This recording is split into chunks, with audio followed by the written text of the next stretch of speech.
ஐயா ஐயா என்னங்கய்யா? நான் ரொம்ப நேரமா கூப்பிட்டுக்கிட்டே இருக்கேன். நீங்க காதுல விழாத மாதிரி உட்காந்துட்டு இருக்கீங்க. நித்யா வாழ்க்கையை பற்றி தாம்மா யோசிச்சுக்கிட்டு இருக்கேன். ஐயா, இதுக்கப்புறம் யோசிக்கிறதுக்கு என்னங்கய்யா இருக்கு? அவங்களுக்கு பிடிச்ச மாதிரி கல்யாணம் பண்ணிக்கிட்டாங்க. சீக்கிரமே நாம ஆசைப்பட்ட மாதிரி பேர குழந்தைய பெத்து கொடுத்துருவாங்க. அவங்க வாழ்க்கை சந்தோஷமா தானங்கய்யா போயிட்டு இருக்கு. நீங்க வேற என்ன யோசிக்கிறீங்க? இல்லை, எனக்கு என்னவோ நித்யா நம்மக்கிட்ட நடிக்கிறான்னு தோணுதுமா. என்னங்கய்யா சொல்றீங்க? ஆமாம் கனகா, அன்னைக்கு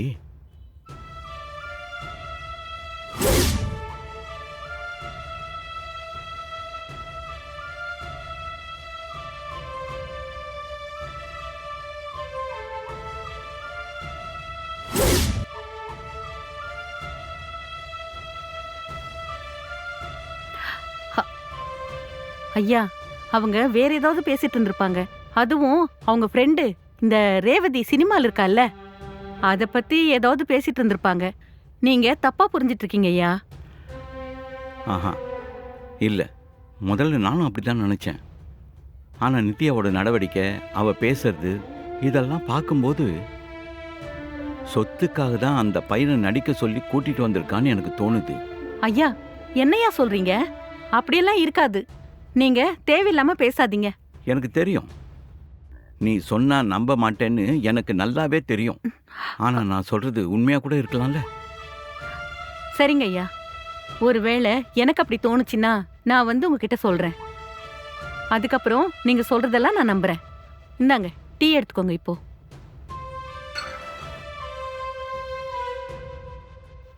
அப்புறம் நித்யாமாவை பத்தி இனிமே இப்படி பேசாதீங்க.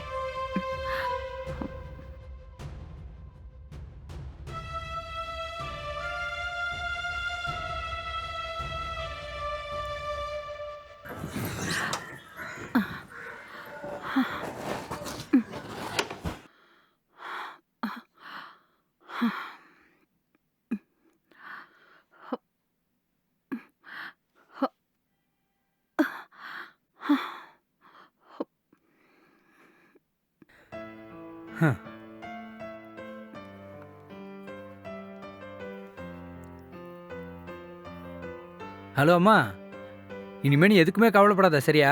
எல்லாத்தையும் நான் பார்த்துக்கிறேன். சரிப்பா.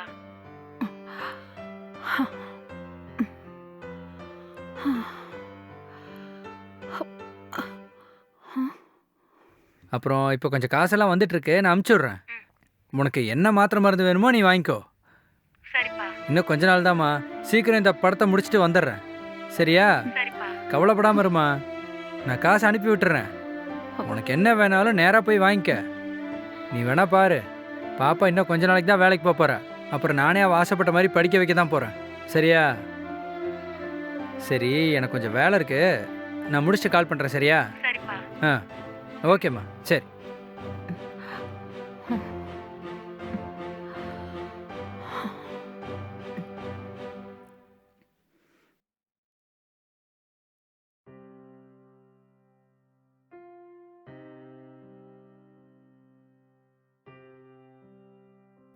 ஹலோ மகேஷ், நான் உனக்கு ஒரு மெயில் அனுப்பியிருக்கேன். அதை செக் பண்ணிவிட்டு எனக்கு கொஞ்சம் அப்டேட் பண்ணுறியா? ஓகே.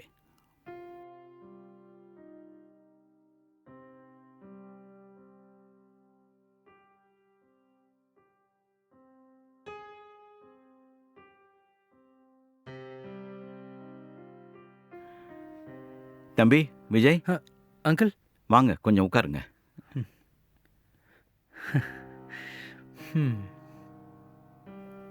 நீங்களும் நித்யாவும் வெளியே போயிருந்தீங்க, இப்போ நீங்கள் மட்டும் வந்திருக்கீங்க? அது ஒன்றும் இல்லை சார், நித்யா வந்துட்டு யாரையும் மீட் பண்ணணும்னு சொன்னாங்க, அதான் கொண்டு போய் விட்டுட்டு நான் மட்டும் வரேன். ஓகே. என்கிட்டலாம் பேச மாட்டிங்களா? நான் உங்கள் மேலே கோபமாக இருக்கேன்னு நினச்சிங்களோ? இங்கே பாருப்பா, அப்படிலாம் எதுவும் இல்லை. என்ன தான் இருந்தாலும் நீங்கள் என் மருமக ஆயிட்டீங்கல்ல. நான் பேசக்கூடாதுலாம் ஒன்றும் இல்லை சார், ஆக்சுவலி நிறையா வேலை இருந்துச்சு, அதான் பேச முடியல. ஓ சரி சரி. என் பொண்ணு நீங்களும் எங்கே மீட் பண்ணீங்க? நீங்கள் தான் முதல்ல உங்கள் விருப்பத்தை சொன்னீங்களா, இல்லை என் பொண்ணு சொன்னாலா? அது வந்து அவங்களும் நானும் ஒரு பப்பில் மீட் பண்ணிக்கிட்டோம். ஆஹா. அப்போ பார்த்த உடனே அவங்களுக்கு என்ன பிடிச்சி போச்சு. அவங்க விருப்பத்தை சொன்னாங்க, எனக்கும் பிடிச்சிருந்துச்சு. சரின்னு அப்படியே பேசி பழகி லவ் பண்ணி இப்போ கல்யாணம் வரைக்கும் வந்துருச்சு. புரியுது. சரி, யாராவது உங்ககிட்ட சொல்லியிருக்காங்களா நீ நல்லா ஆக்ட் பண்ணுறேன்னு? ஏய், நீ சூப்பராக நடிக்கிறப்பா. ஐயோ அங்கிள், நிறைய பேர் சொல்லியிருக்காங்க அங்கிள். ஆனால் என்ன பெருசாக சினிமாவில் தான் சான்ஸ் கிடைக்க மாட்டேங்குது. இப்போ தான் ஒன்று கிடச்சிருக்கு.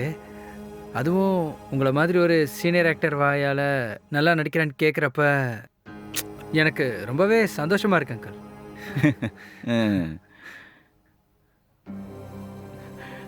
ஆனா நான் சந்தோஷமா இல்லையேப்பா.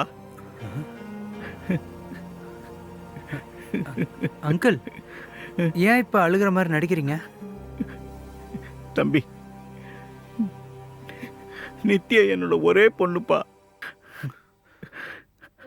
அவ உங்ககிட்ட என்ன சொல்லி கூட்டிட்டு வந்திருக்கான்னு எனக்கு தெரியல. ஆனா எனக்கு என்ன தெரிய வருதுன்னா, என் பொண்ணுக்கு 30 வயசு ஆயிடுச்சுப்பா. அவளை கல்யாணம் பண்ணிக்குமான்னு சொன்னேன். ஆனால் அவள் முடியாதுன்னு சொல்லிட்டாப்பா. நீ மட்டும் கல்யாணம் பண்ணிக்கிட்டீன்னா என்னுடைய எல்லா சொத்தையும் உன் பேருக்கு எழுதி தரேன். நீ ஒரு கல்யாணம் பண்ணிக்கிட்டு குடும்பமாக வாழுந்தாம்மா நான் சொன்னேன்.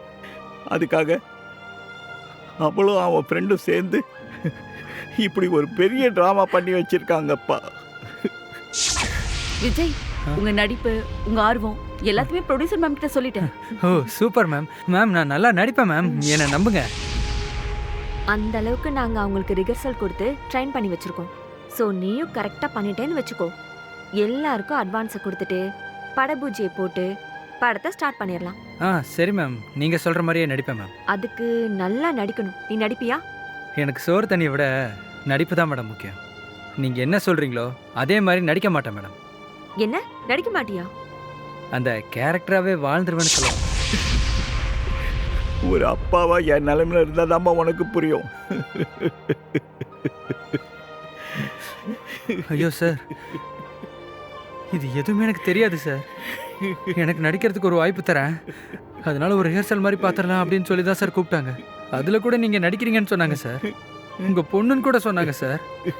ஆனால் இவ்வளோ உண்மை எனக்கு தெரியாது சார்.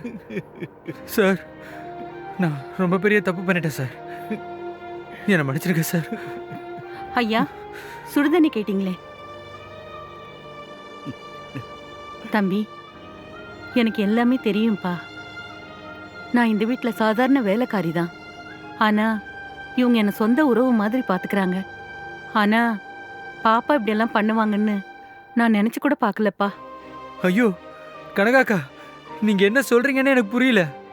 நான் ஏதோ ஒரு கனவோட இங்கே வந்தேன். ஆனால் கடைசியில் இப்படி என்னை ஏமாத்துவாங்கன்னு நான் நினச்சி கூட பார்க்கலக்கா. சார், கடைசியில் எனக்கு காசுக்காக நடிக்கிறேன்னு நினச்சிட்டாங்கல்ல. நான் ரொம்ப பெரிய தப்பு பண்ணிட்டேன் sir. Sir, I'm so sorry sir. நான் இதுக்கப்புறம் இங்கே இருக்கவே கூடாதுன்னு முடிவு பண்ணிட்டேன் சார். Sorry sir. தம்பி, உட்காருப்பா.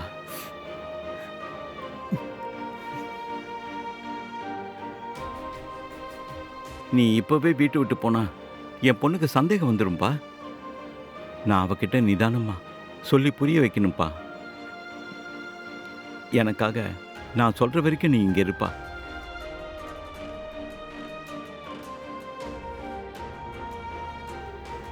நான் சொல்ற வரைக்கும் உங்களால் நடிக்க முடியுமா தம்பி? இங்க பாருப்பா, உன் நடிப்பு திறமை காட்டுறதுக்கு உனக்கு ஒரு வாய்ப்பாகவும் இருக்கும். என் மகளுக்கு ஒரு புது வாழ்க்கையாகவும் இருக்கும்பா.